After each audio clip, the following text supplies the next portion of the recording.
Good morning students, welcome again Ram Kumar college of special education. आप सभी का बहुत स्वागत करता हूं अपने इस नए वीडियो में, जहां पे हम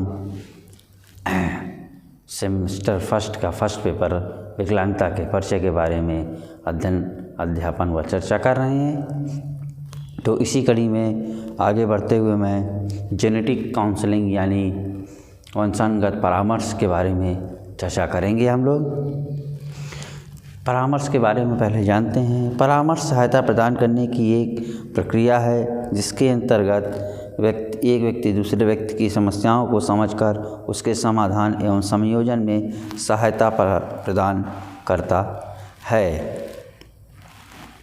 परिभाषा के अनुसार देखा जाए तो परामर्श एक प्रक्रिया है जिसमें साक्षात्कार के माध्यम से व्यक्ति को उसकी समस्याओं के समाधान में सहायता की जाती है। इसी की अगली कड़ी में आता है गुणसूत्रीय परामर्श। गुणसूत्रीय परामर्श में व्यक्ति को गुणसूत्र संबंधी जानकारी प्रदान करते हैं। इसमें व्यक्ति के पूर्व इतिहास में यदि कोई मानसिक बीमारी या शारीरिक अक्षम व्यक्ति पिछले 7 पीढ़ियों में हो तो बच्चे को मानसिक मंद होने के ज़्यादा खतरे होते हैं। उसकी उचित रूप से गर्भ अवस्था के दौरान जांच करवानी चाहिए एवं एक ही रक्त संबंध में विवाह नहीं करना चाहिए, अर्थात अपने रिश्तेदारों में या फिर रिश्ते में विवाह नहीं करना चाहिए। गुणसूत्रीय विकार एक आनुवंशिक प्राकृतिक विकृति है जिसका 100% उपचार नहीं किया जा सकता है, लेकिन कुछ जानकारी के फलस्वरूप माता पिता अथवा अभिभावक को उचित सलाह देकर होने वाली विकृति के औसत को कम किया जा सकता है। यदि माता पिता में कोई एक असामान्य होता है तो बच्चे में 7% संभावना असामान्यता की होती है। यदि माता पिता दोनों में असामान्यता है तो ये संभावना 14% तक हो सकती है। इस संदर्भ में माता पिता को विशेष रूप से सलाह देनी चाहिए, अभिभावकों को सलाह देनी चाहिए कि वो संतानहीन जीवन व्यतीत ना करें, बल्कि गर्भाधान के समय ही एक्सरे या अल्ट्रासाउंड के माध्यम से पता करके यदि बच्चा असामान्य है तो गर्भपात करा दें। उन्हें ये भी बताना चाहिए कि 7% असमानता तो प्रत्येक व्यक्ति में हो सकती है, इससे कोई भी अछूता नहीं है। आने वाले भविष्य में वंशानुगत विकृति ना हो, इसके लिए वंशानुगत परामर्श देना चाहिए। मानव शरीर में 23 जोड़े गुणसूत्र होते हैं। इन 23 जोड़े गुणसूत्रों की संख्या में कमी अथवा अधिकता हो जाने के कारण होने वाली असामान्यता विकलांगता का रूप ले लेती है। यह असमानता अन्य कारकों जैसे उपापचयी असमानता एवं जीन की असमानता के कारण होती है। कोशिका विभाजन के दौरान अलग होते हुए जब गुणसूत्रों का 21वां जोड़ा अलग नहीं हो पाता है तो 21 जोड़ों के बजाय 2 के बजाय 3 गुणसूत्र हो जाते हैं। इस स्थिति को डाउन सिंड्रोम के नाम से जाना जाता है। कभी कभी इस प्रकार की असमानता माँ की शादी 20 वर्ष से पहले या 35 वर्ष के बाद करने पर भी होती है। इसकी व्यापकता के अनुसार 19 लाख बच्चों में 40 बच्चे डाउन सिंड्रोम के होते हैं। अतः गुणसूत्र विकार एक ऐसी स्थिति है जो प्राकृतिक रूप से किसी भी व्यक्ति में हो सकती है, लेकिन यदि उचित सलाह एवं जानकारी प्राप्त की जाए तो इस समस्या से छुटकारा पाया जा सकता है। तो कहने का तात्पर्य ये है कि गुणसूत्रीय परामर्श एक बहुत आवश्यक चीज़ है। अगर कहने और सुनने में ये आता है कि हर व्यक्ति में 7% असमानता होने की संभावना रहती है। हमारे शरीर में 21 गुणसूत्र होते हैं। 23 गुणसूत्र होते हैं, जो 23 दूना 46 मिलकर अगर एक गुणसूत्र 2 भागों में विभाजित हो जाए तो वो गुणसूत्र बढ़ जाते हैं, जिसके कारण होने वाले बच्चे में जो असमानता होती है उसे डाउन सिंड्रोम कहते हैं। तो गर्भधारण के समय इस प्रकार की अगर कोई आशंका हो तो सर्वप्रथम एक्सरे या अल्ट्रासाउंड करा लेना चाहिए, जिससे पता चल जाए बच्चा सामान्य है अथवा असामान्य। अगर असामान्य है तो गर्भपात करा देना चाहिए। इस दशा में विकलांगता को रोकने का एक यही उपाय होता है। अब इसी के साथ अब अपने अगले चैप्टर पे हम लोग बढ़ते हैं, need for early identification and intervention. शीघ्र पहचान व हस्तक्षेप की आवश्यकता।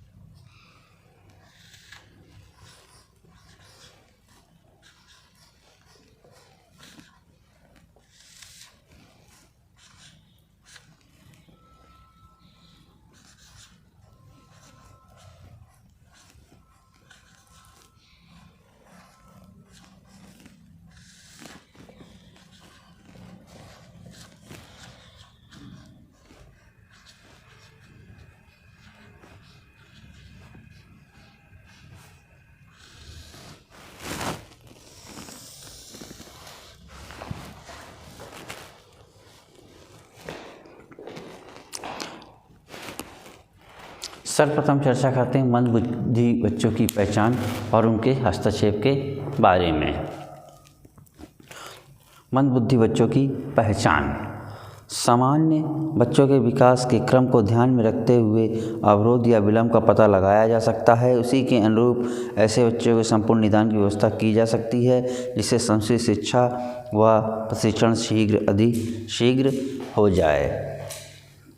जितना जल्दी से जल्दी हो सके शीघ्र पहचान कर लेनी चाहिए। शीघ्र पहचान होने से जल्द उसका निदान करने की संभावनाएं बढ़ जाती हैं, जिससे विकलांगता से होने वाली क्षति को कम किया जा सकता है। शीघ्र हस्तक्षेप। मंदबुद्धि व्यक्तियों के लिए काम करने वाले विशेषज्ञ आमतौर पर ये मानते हैं कि मंदबुद्धि बच्चे को शीघ्र हस्तक्षेप मिलना चाहिए, अर्थात जल्द से जल्द हस्तक्षेप करने की आवश्यकता की व्याख्या आमतौर पर निम्नलिखित रूप से की जा सकती है। नंबर 1, बच्चे के शीघ्र उपचार से कार्यक्रम से मंदबुद्धि बच्चे तथा उसके माता पिता को सहायता मिलती है। छोटे बच्चों में सीखने की योग्यता का विकास करने में ये कार्यक्रम उपयोगी होता है। इन बच्चों की सेवाएं जल्द से जल्द उपलब्ध करा सकते हैं। अब ये देखते हैं शीघ्र हस्तक्षेप की आवश्यकता किसको है। जिन शिशुओं और बच्चों को अत्यधिक वातावरण का खतरा रहता है, जिन शिशुओं और बच्चों को जैविक खतरा रहता है, जिन शिशुओं और बच्चों को विकास में देरी निश्चित रूप से पाई गई है, और जिन शिशुओं में बच्चों में कुछ अयोग्यता या विषमताएं हैं। वातावरणीय खतरा, आसपास का वातावरणीय खतरा, जैसे किसी लापरवाही के कारण कोई रोग हो जाए या टीकाकरण न होने के कारण कोई रोग हो जाए। जैविक खतरा, पोलियो आदि वगैरह का या असामान्यता वगैरह का। जिन शिशुओं के बच्चों में विकास में देरी निश्चित रूप से पाई गई, जिनका डेवलपमेंट बहुत धीरे हो रहा है अपेक्षाकृत सामान्य बालक के, तो इस तरह के बच्चों में भी मानसिक मंदता पाई जा सकती है। शीघ्र हस्तक्षेप का महत्व। आरंभिक वर्षों में सीखने व व्यवहार का जो ढंग होता है वो बच्चे के बाद के वर्षों में होने वाले विकास की प्रकृति पर अति गंभीर प्रभाव डालता है। बच्चे के विकास के दौरान कुछ महत्वपूर्ण अवधि होती है जिसमें बच्चे पर जल्दी प्रभाव पड़ सकता है, यानी वो ग्रहणशील होता है और सिखाने के अनुभवों का लाभ उठा सकता है। इसके बारे में हमने पहले भी चर्चा की है, जिसको क्रांतिकाल के नाम से जानते हैं, यानी क्रिटिकल एज के नाम से जानते हैं, जो 0 से 5 वर्ष के बीच होता है। यदि क्रिटिकल एज में बच्चे के साथ लगकर व जो हमारे विशेषज्ञ हैं उनकी सलाह आदि लेकर उनके साथ कुछ कार्यक्रम किए जाएं तो बच्चे में मानसिक मंदता के असर को कम किया जा सकता है, व उसका सर्वांगीण विकास किया जा सकता है। बुद्धि तथा मनुष्य की दूसरी क्षमताएं जन्म के समय ही निश्चित नहीं होती, बल्कि कुछ हद तक उनका निर्माण लिखने पढ़ने के माध्यम द्वारा वातावरणीय प्रभाव से होता है। जब बच्चा इस धरती पर जन्म लेता है तो वो कुछ सीख कर नहीं आता है, ना उसे बोलना आता है, ना समझना आता है, ना व्यक्त करना आता है, लेकिन वो जैसे जैसे हमारे समाज में रहता है, उठता बैठता है, तो समाज के नियम आदियों को वो अच्छी तरह से समझ लेता है और उसके ऊपर वातावरणीय प्रभाव पड़ता है। उसकी बुद्धि उसी प्रकार से विकास करती है।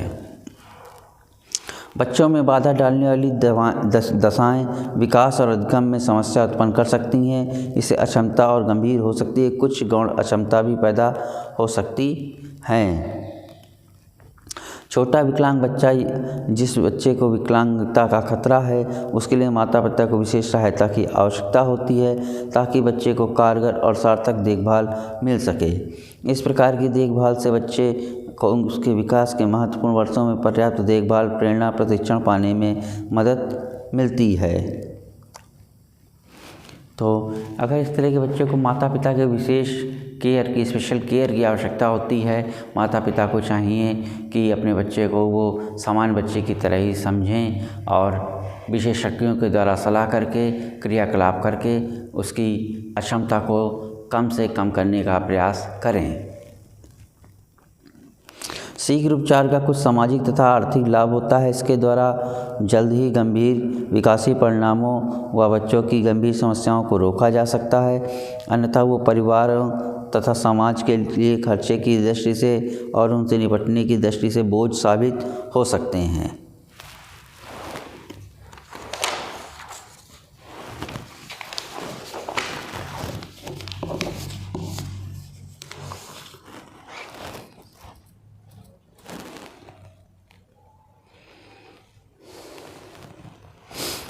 इसके बाद है आकलन, असेसमेंट।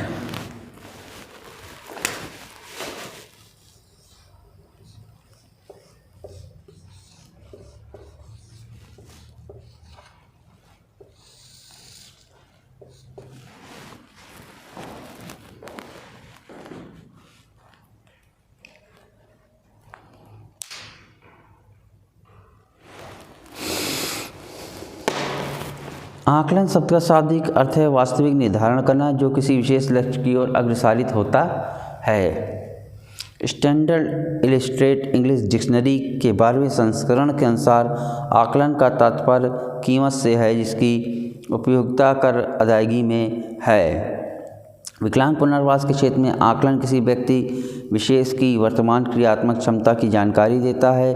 आकलनकर्ता यह जानता है कि व्यक्ति में कितनी क्षमता बची हुई है तथा कार्य करने का वर्तमान स्तर क्या है, कार्य को कहाँ तक व्यक्ति संपादित कर सकता है और किस बिंदु से कार्य में प्रशिक्षण देने की क्षमता, कितनी प्रशिक्षण देने की आवश्यकता है, प्रशिक्षण देते समय व्यक्ति को कहाँ तक प्रशिक्षित किया जा सकता है, प्रशिक्षण की अवधि कितनी होगी जिससे बालक के सीखने की प्रवृत्ति में वृद्धि होगी, बालक को सिखाते समय किस तरह का प्रोत्साहन एवं सहायता का इस्तेमाल किया जा सकता है, दी जाने वाली सहायता को किस बिंदु तक संबंधित व्यक्ति को दी जानी होगी, किसी बिंदु पर बालकों को सहायता देना पूर्ण रूप से छोड़ देंगे और उसे स्वतंत्र रूप से कार्य करने की अनुमति देंगे जिससे बालक उस क्रियाकलाप पर निरंतर प्रयास कर आत्मनिर्भर हो सकेगा।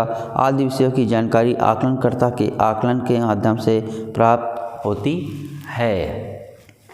इसमें ये अंदाज़ा लगाया जा सकता है कि जो सीखने वाला है वो किस हद तक सीख पाएगा, उसके लिए किस विधि का इस्तेमाल करना उचित रहेगा, आदि बातों पर ये निर्भर होता है। लेकिन कुल मिला के ये कहा जा सकता है कि आकलन करने के पश्चात हम जो हमारे दिव्यांग बच्चे हैं या दिव्यांग व्यक्ति हैं उनकी क्षमता का पता लगा सकते हैं और उनको बेहतर कर सकते हैं। आकलन के प्रकार, वैसे तो आकलन के बहुत प्रकार हैं पर इस समूह में इसकी उपयोगिता के आधार पर 2 रूप में बांटा गया है। पहला है मानक आधारित परीक्षण NRT।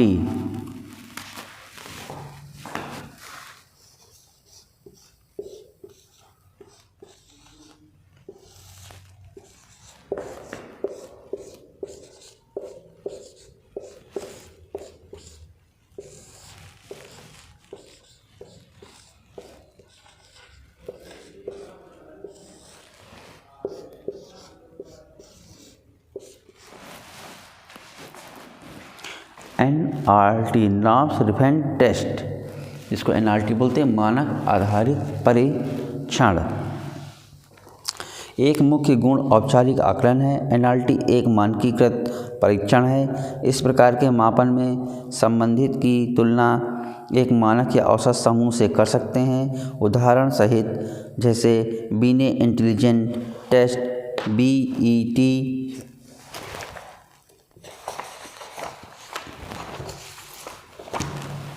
Intelligent test BIT, bachelor intelligence scale for Indian children, Vineland social maturity scale.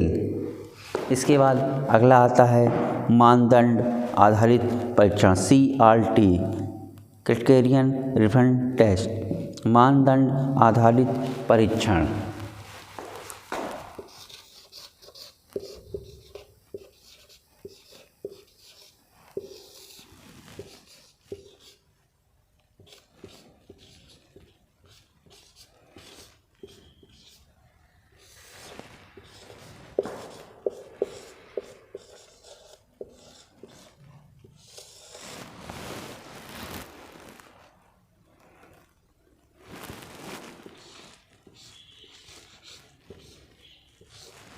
पहला NRT था, मानक आधारित परीक्षण।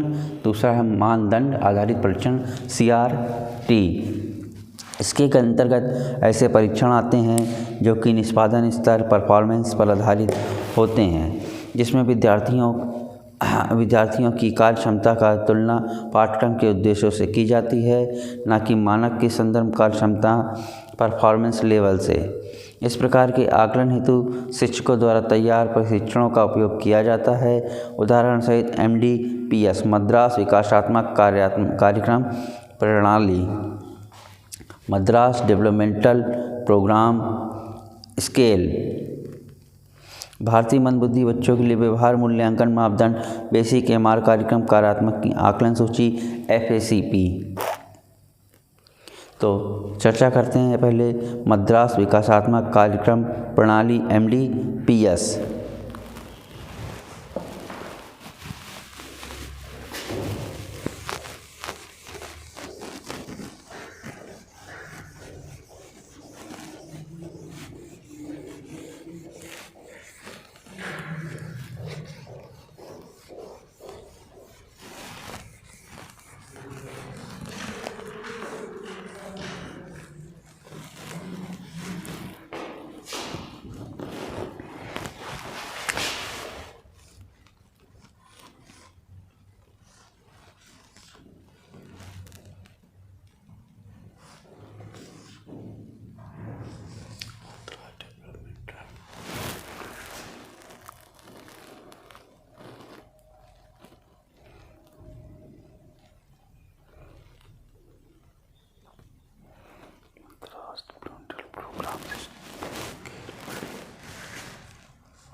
MDPS मद्रास विकासात्मक कार्यक्रम प्रणाली का निर्माण प्रोफेसर जयचंद्रन बिमला और कुमार ने किया है।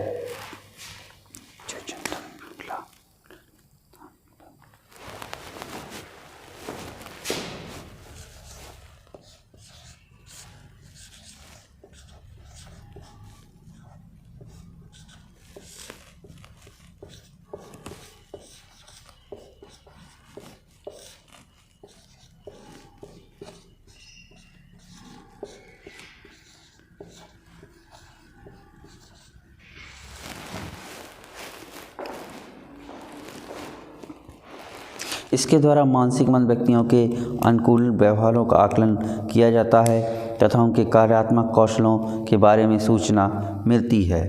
इस उपकरण में 360 अवलोकन योग्य क्रियाएं हैं, जिन्हें 18 कौशल क्षेत्रों के अंदर रखा गया है। प्रत्येक कौशल क्षेत्र में 20 क्रियाएं हैं। कौशल क्षेत्रों का निर्माण विकासात्मक चरणों के आधार पर किया गया है, जिसमें पहला है 18 में पहला है सकल शारीरिक क्रियाएं, सूक्ष्म शारीरिक क्रियाएं, खाने के समय की क्रियाएं, कपड़े पहनना, श्रृंगार संबंधित क्रियाएं, शौचालय, ग्रहणशील भाषा, जतलाने वाली भाषा, सामाजिक अंतरक्रिया, पढ़ाई, लिखना, संख्या, समय, रुपया, पैसा, धन, मुद्रा, घरेलू कार्य, सामूहिक सुधार, मनोरंजनात्मक, व्यावसायिक कौशल इत्यादि कौशल क्रियाओं के क्षेत्र में शामिल हैं। प्रत्येक क्रियात्मक कौशल क्षेत्र में 20 कौशलों की सूची है, जो सरलता से जटिलता की ओर बढ़ते क्रम में समायोजित है, जिसमें सर्वप्रथम सरल कुछ सवालों का ऐसे आकलन किया जाता है और धीरे धीरे उन सवालों को जटिल बनाया जाता है।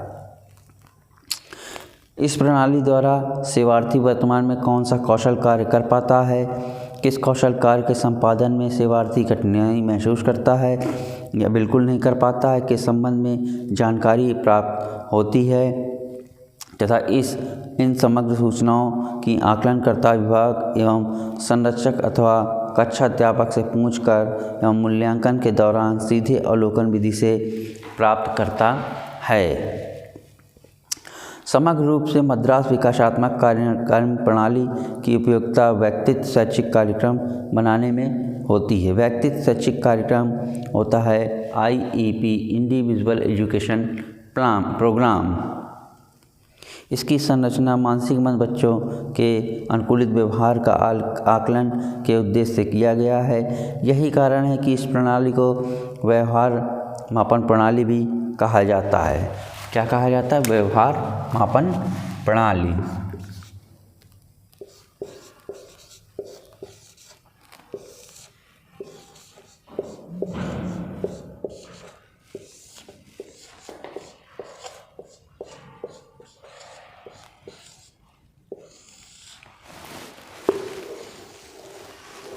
व्यवहार मापन प्रणाली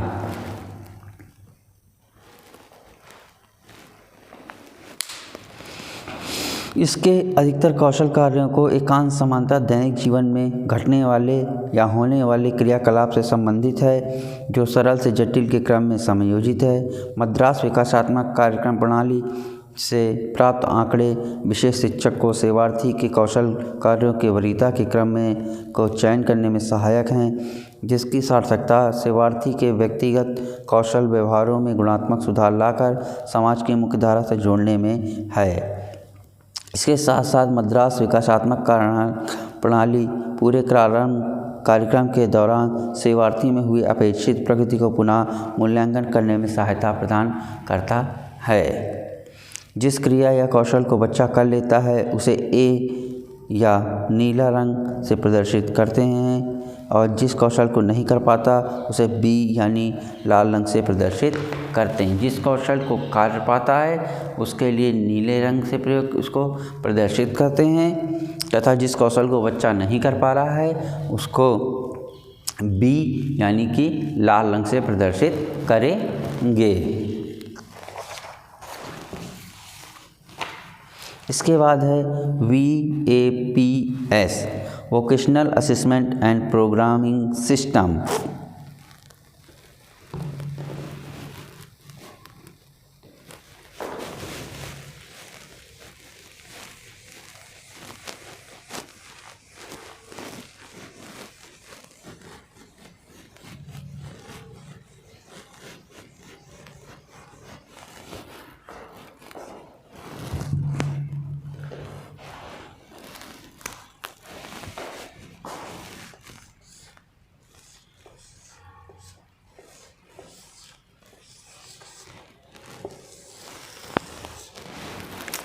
vocational assessment and programming system VAPS, इसका प्रयोग 17 वर्ष के ऊपर के मानसिक मंद बच्चों पर किया जाता है। इससे व्यावसायिक तौर पर बच्चे की कार्य क्षमता को आंकने का कार्य किया जाता है। इसमें बच्चों के व्यावसायिक क्रियाकलाप का कार्य विश्लेषण का विकास करने में सहायता व सहयोग प्राप्त होता है। इसमें सही ढंग से कार्य करने के लिए व्यवहारिक जांच, शिक्षण एवं मूल्यांकन का पता चलता है। इसके द्वारा समुदाय में सुचारू रूप से काम ढूंढने, छांटे गए कार्य क्षेत्र में सूचना एकत्र करने तथा किसी क्षेत्र में प्रशिक्षण की आवश्यकता है एवं कार्य के मूल्यांकन से संबंधित लक्ष्यों के निर्धारण करने में सहायता मिलती है तथा कार्य व्यवहार को देखते हुए प्रशिक्षणार्थी को रोजगार दिलाने में सहायता मिलती है तथा कार्य के दौरान बच्चों को अन्य कार्य में सहयोग देने में इसकी उपयोगिता है। इसमें व्यावसायिक कौशलों के अंतर्गत 13 सूची है। समान जानकारी के मूल्यांकन के अंतर्गत 8 कौशल क्षेत्र हैं तथा कार्य मूल्यांकन की सूची में 10 कौशल बिंदु हैं। कार्य व्यवहार सूची में 5 क्रियाएं हैं। मोटे तौर पर इस व्यावसायिक आकलन एवं कार्यक्रम प्रपत्र के द्वारा मानसिक मंदित, व्यवसाय योग्य बच्चों से संबंधित, व्यवसाय योग्य से संबंधित तथा व्यवसाय के लिए आवश्यक सूचनाओं को एकत्रित करने एवं उनका मूल्यांकन करने हेतु प्रयोग किया जाता है। तो कुल मिला के हम ये कह सकते हैं, ये जो हमारा सिस्टम है, प्रोग्रामिंग सिस्टम वोकेशनल का, ये 17 वर्ष से ऊपर के मानसिक मंदितों के लिए होता है। इसमें उनको किस प्रकार का व्यवसाय दिला सकते हैं, क्या अवसर प्राप्त करा सकते हैं, इसके बारे में कौशलों का, उनके स्किल्स का टेस्ट लिया जाता है। अब है functional assessment checklist for programming, FACP, functional assessment checklist for programming.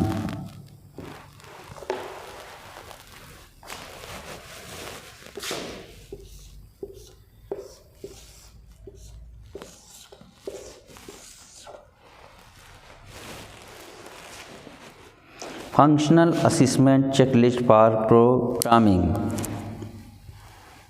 एक समय था जब विशेष शिक्षण मूल्यांकन एवं कार्यक्रम निर्धारण बुद्धिलब्धि के आधार पर किया जाता था, परंतु समय के साथ विशेष शिक्षा का विकास एवं बढ़ते हुए अनुभवों ने नई तकनीकें विकसित की। वर्तमान समय में बच्चे के कार्य स्तर एवं उम्र को देखकर कार्यक्रम का निर्धारण किया जाता है।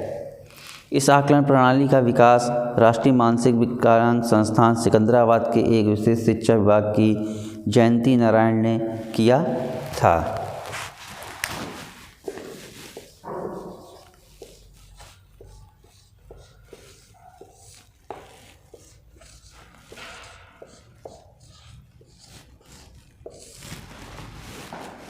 जयंती नारायण ने किया था। इसमें शैक्षणिक मूल्यांकन तालिका की एक श्रृंखला विकसित की है। इसमें पूर्व प्राथमिक से पूर्व व्यावसायिक स्तरों के 3 से 18 वर्ष के मानसिक विकलांग बच्चों की कार्य योजना बनाने में मदद मिलती है।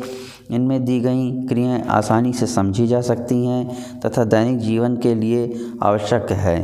ये क्रियाएं अवलोकन योग्य तथा आयु के अनुरूप हैं एवं समुदाय में आत्मनिर्भर जीवन यापन करने में सहायक हैं।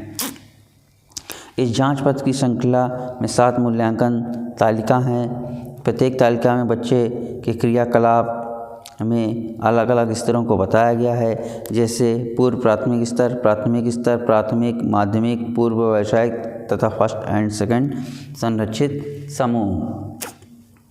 प्रत्येक स्तरों के लिए आवश्यक कौशल को सावधानीपूर्वक चुना गया है और प्रत्येक कक्षा के अंतर्गत 5 क्षेत्र चुने गए हैं: व्यक्तिगत, सामाजिक, शैक्षणिक, व्यावसायिक और मनोरंजन कौशल। जब बच्चा एक कक्षा में 80% अंक प्राप्त कर लेता है तब अगली कक्षा में भेजा जाता है। मूल्यांकन तालिका के प्रत्येक कौशलों को विवरणात्मक पैमाने पर निम्न तरह से अंक दिए जाते हैं।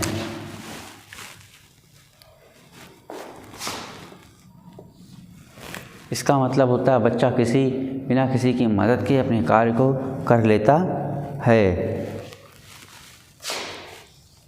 कभी कभी संकेत देने पड़ते हैं।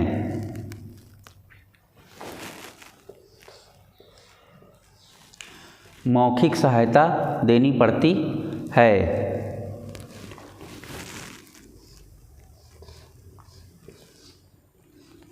लागू नहीं होता है।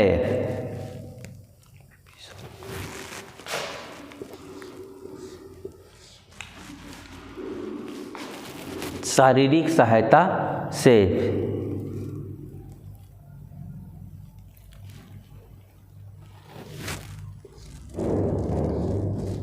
मॉडलिंग द्वारा तथा अंत में है बच्चा इस कौशल को करने में सक्षम नहीं है। तो ये था हमारा MDPS, VAPS और FACP।